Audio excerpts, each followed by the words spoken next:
Welcome to the absolute beginner's guide to Total War Rome 2 politics. At first glance, politics in Rome 2 can be a confusing mess, to the point where some players just give up on it altogether. But it doesn't need to be this way. In this video, you're going to learn everything you need to know about the political system in Rome 2, including the easiest way to just avoid it altogether if you really don't want to deal with it. By the end, you'll have all the knowledge you need to never have another ill-timed civil war. It's really not that bad, guys, I promise. Once you understand it, it can be fun. Role-playing the Senate, maximizing your political influence, and punishing your political rivals. In fact, I made a video on why Rome 2's political system is low-key pretty cool, at least by Total War standards. So if that sounds good to you, then a like on the video would really help the channel out, and let's begin. If you take nothing else away from this video, let it be this. In your campaign, click the faction button, go to the politics tab, look at the loyalty values of the opposing parties. As long as those numbers are above 0, you never have to pay attention to politics. That's it. That's the name of the game here. The art of the political system is the art of avoiding civil wars and reaping the faction-wide benefits of having high influence. And you'll never have a civil war if loyalty numbers are in the positives. Now let's get into the nitty-gritty. The 3 windows you're going to need to pay attention to are the Politics tab, the Characters tab, and the Strategic Overview map with the political party affiliation filter enabled. 3 screens. That's it. You with me so far? Checking the Politics tab, we can see we have 2 political parties opposed to ours on the right, and the relative balance between all 3 of them, including our own, shown on the left. This balance depends on one thing: the total gravitas a political party has. More on that later. You can see we currently hold a slim majority in the Senate, which puts us in the respected tier and grants us a few tiny bonuses. Ideally, we want to get our influence up to the peerless tier, which grants us pretty insane buffs to our entire faction. Let's take a closer look at the opposing parties. The Patricii Council we can already tell is going to be cringe. They have 2 negative traits and 1 positive one. That's represented by the red and the green. We're already at -2 loyalty, putting us at risk of civil war as soon as the 20-turn protection wears off. It's all because of the party's traits. -7 from bigot, and -10 from xenophobe. They do have mogul, but that's not active yet because none of our provinces are making much money. The viri perfectissimi, on the other hand, is almost a dream come true for an opposing party.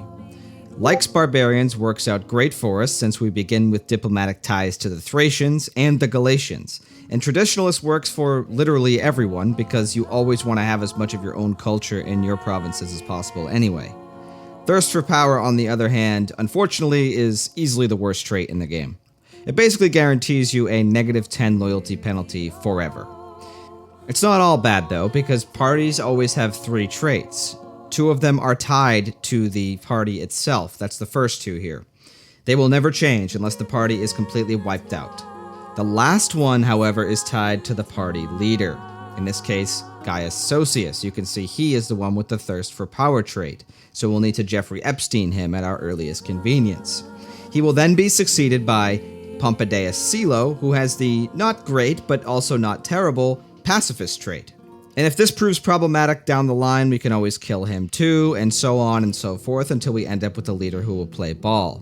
Overall, with green traits like this, we can be sure that the viri perfectissimi won't be a problem for us and should be pretty easy to manage throughout our campaign. It's the Patricii Council who are going to be trouble. Let's head over to the Characters tab and see if we can get the Patricii to fall in line. Now, the most straightforward solution here would be to promote their characters.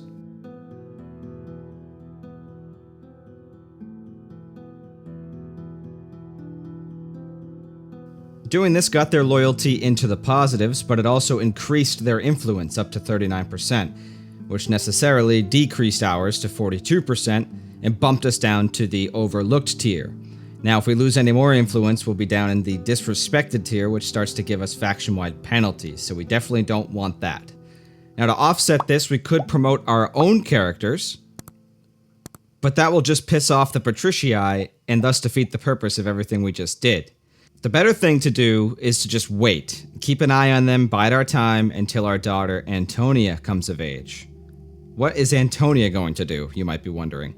Well, she's going to marry one of the members of the Patricii. Marriage is one of the best ways to permanently raise loyalty with opposing political parties in Rome 2, if not the best way. It's cheap, it lasts as long as the characters live, and there are no downsides after the upfront cost. Keep in mind, though, that the opposing parties must have positive loyalty before they'll accept marriage, so try not to piss them off too much. To give ourselves a loyalty cushion in case something unforeseen happens, like for example, one of the opposing party members dying in battle, we'll use Mark Antony to send a gift to the Patricii.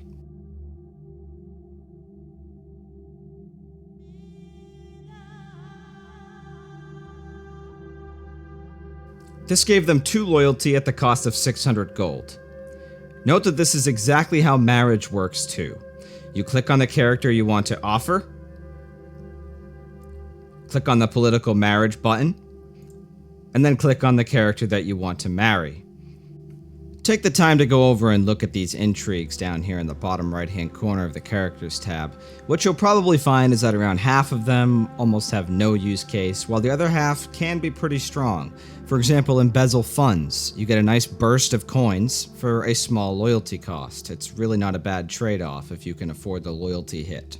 Of course, the missions like Send Diplomat, Organize Games, and Send Emissary are also very strong.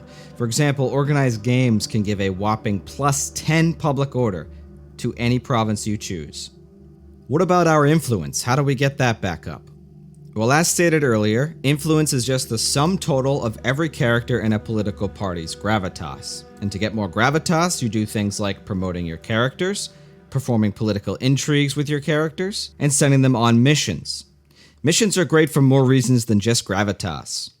For example, sending a character on an emissary mission grants a big bonus of food to that province.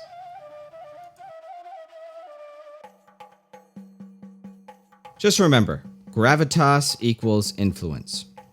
If an opposing party's loyalty slips into the negatives, and you just can't seem to get out of the hole, use the Secure Loyalty button on the Politics tab to guarantee that they won't rebel for 5 turns. You can use this over and over again, but it's pretty expensive, so try not to. Keep an eye out for characters with 2 or more ambition, represented by this lightning bolt icon. Ambition acts as a multiplier on the effect that gravitas has on your influence. So try to stack gravitas on your own ambitious characters, and try to keep it low on ambitious characters in opposing parties. Parties will be randomly assigned provinces throughout your empire where they will be dominant. The size of this territory directly scales with their influence in the Senate. In the event of a civil war, this is the territory that will secede from your empire and declare war on you. You can see which party controls which provinces in this strategic overview map by enabling the political affiliation filter. All things being equal, politicians generate 1 gravitas per turn for themselves, while generals generate none. Use this to your advantage by giving opposing party generals command of trash stacks far away from the front lines, where they will be essentially left to rot and won't generate any gravitas. In times of peace, on the other hand, strip your own family away from command, and allow them to sit in the capital generating gravitas for your party.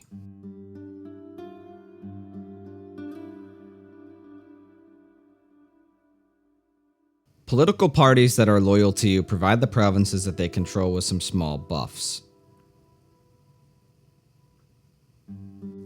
You can also hire politicians right from the character screen to help with the gravitas farming.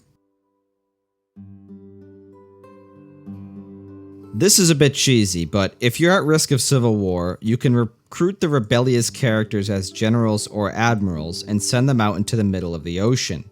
This way, when civil war does occur, they'll be ridiculously easy to defeat.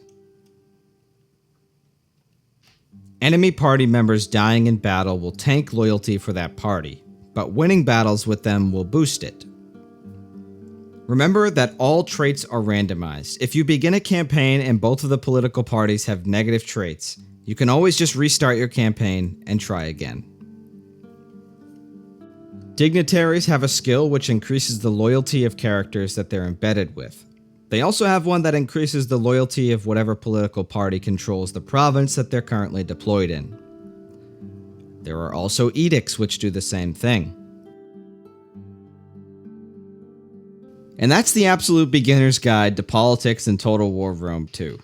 I want to give a quick shout out to Republic of Play, who made a similar video when Rome 2 got its first politics rework back in 2017. That video really helped me, so hopefully this video really helps you.